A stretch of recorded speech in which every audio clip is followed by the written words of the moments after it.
Ma nhát. Trời trời, ma nhát trời. 1 2 3. Đạp này. Chạy qua trời. Chạy qua kia à.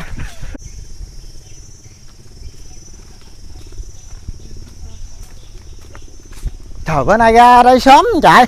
Trời, ra ngồi đưa giọng Ra ngồi đưa giọng đồ ha. Chơi liều mạng luôn. Quay clip đi. Ơi, đừng có giận nè, đừng quay clip nè. Anh em giỡn chơi mấy anh ngày em. giận coi mặt giận sao vậy? Cái mặt giận sao vậy? Trời ơi. Đi quay clip nè. Đây nè, quay không nè? Đi quay clip nè. Đi không? Đi không bà Ly? Đi anh em mình không à. đi. Giỡn chơi mấy bữa giận không biết đi. Mới có 2 ngày à. Chưa ý Rủ trơn đi mà. ăn không ăn luôn. Đấy. Rủ đi ăn không ăn luôn, phút thôi không ăn luôn. Bữa nay tự nhiên nói chuyện không nói luôn. bữa nay người ta vô nhà quay ra ngoài này ngồi luôn. Ghê thiệt chứ. Đi quay nè. Nói giận hờn cho biết trời. Đi quay nè. Đi quay nè. Giận mau nói bụng lắm thiệt. Trời ơi, đi quay. Bữa nay quay clip là 10 triệu. Đúng rồi. Ai thắng là hưởng 10 triệu. Hả? Ngồi ăn không 10 triệu luôn. Đúng rồi, ngồi ăn không 10 triệu. Quay không? Đi không? Ngủ luôn trời.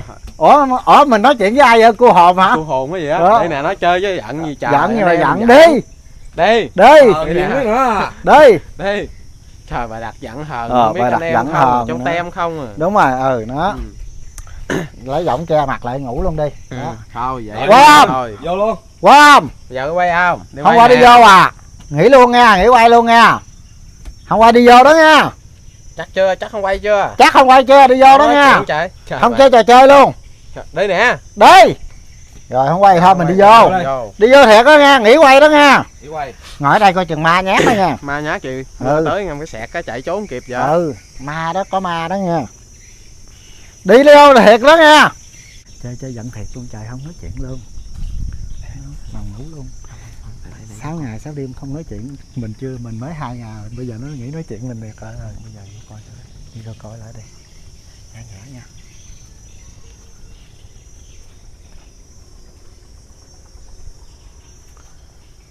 Ngủ luôn mà. Bây giờ mình sẽ đốt cái không nghe đâu. Không có nghe đâu nha.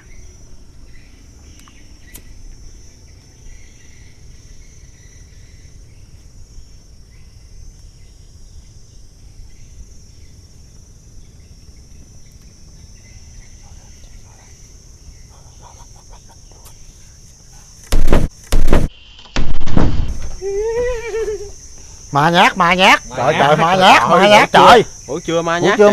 Trời. Trời. Ngủ chưa ma nhát.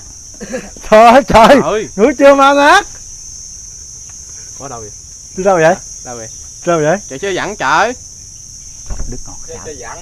Trời ma nhát, chơi ngủ chưa mà ma đốt cho giọng đứt luôn trời nè. Chạy luôn. Đã không? Không nói chuyện luôn. Rồi sao? Bữa nay nó căng với tình hình giờ nó căng lắm. Nó ra cây dừa nó khóc bây giờ. Có khi nào khóc luôn không? Nó ra cây dừa nó khóc luôn rồi. Cho nữa nữa.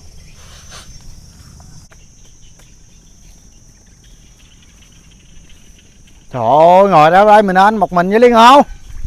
Ăn dừa nói chung là hổng gà cũng giận hờn hoài đem dừa chuột tội nè. Liên ngon có bẻ trái dừa nè. Ăn không? Trời ơi, trái dừa nó ngon ha. Để Đình nhìn dừa nó ngon nè. Đó. Em cầm cái này đi, em chặt cái. Đúng là cái này chặt dừa vậy là đúng chất dân miền Tây luôn nè. Đó, ghê chưa? Đó. Trái dừa nè, coi nước nè. Đó, để Đình thấy không?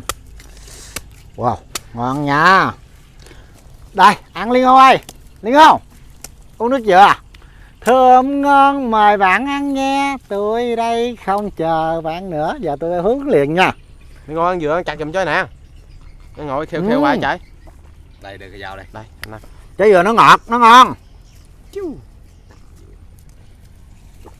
Đem 4 cái ông hút ra 4 người hút luôn nè. Đó. Bữa rồi còn trái ai ăn trời? Liên ngồi đó. Hả? Liên ngồi đó. Sao không ăn?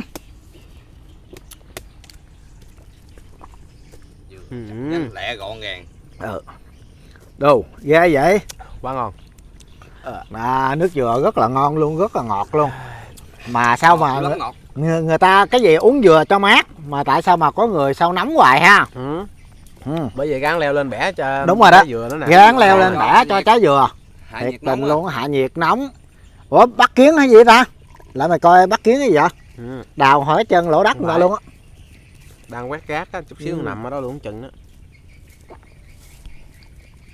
Trời trời, trái dừa nước nước dã man ha. Nó ngọt nữa chứ. Nó ngọt nữa chứ nè. Thử mười, như là thử một miếng này.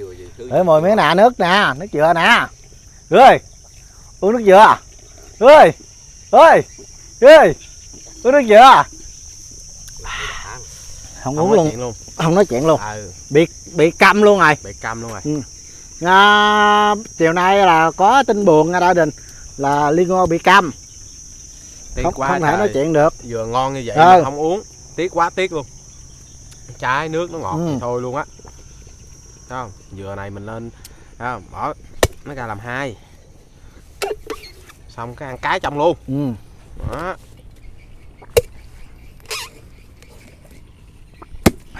Nói chưa, một trái dừa mà uống hết luôn Đại Đình nè. Đây nè, muốn ăn cái là phải đổ bỏ cái nước à. Trời ơi không uống luôn rồi. Hết uống nổi luôn rồi. Khổ thiệt chứ. Đây. Dừa này hơi non. Phong Liệu bây giờ mày có tin tao trẻ một cái là đứt trái dừa làm hai không? Trời ơi bữa tên dụ cán dao bay vô Liên Ngô luôn nè. Ghê chưa? Ghê. Ghê. Ủa sao dừa nó không có nước, không có cái? Dừa non hả? Đó, thấy không? Ăn nữa nè, đó, thấy không? Khỏi cần lẹ. Ngon vậy? Khỏi cần muỗng. Miếng ai. Ừ. Mày Đại Đình ăn dừa nha. Quá Chung ngon. là thơm ngon tới giọt cuối cùng. Liên Ngô mời không ăn dở quá. Liên Ngô giận nè, không ăn uổng quá. Bởi vì có người giận nó cũng uổng ha. Bỏ vô luôn rồi, cảm thấy Bỏ vô luôn rồi. Vô chòi hả? Vô chòi là đứt dây võng nữa đó. Rồi đừng ăn. Đây rồi.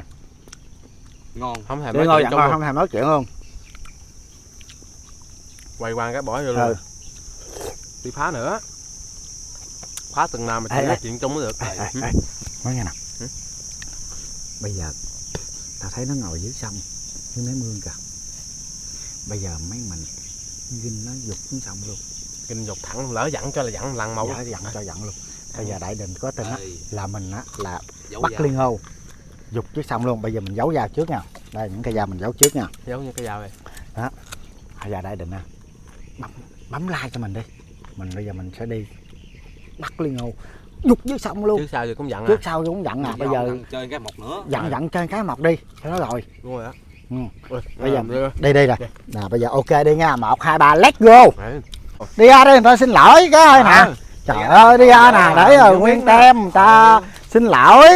Đúng không? Trời ơi giận nữa. Giận gì không biết nữa. Giận hờn vu vơ.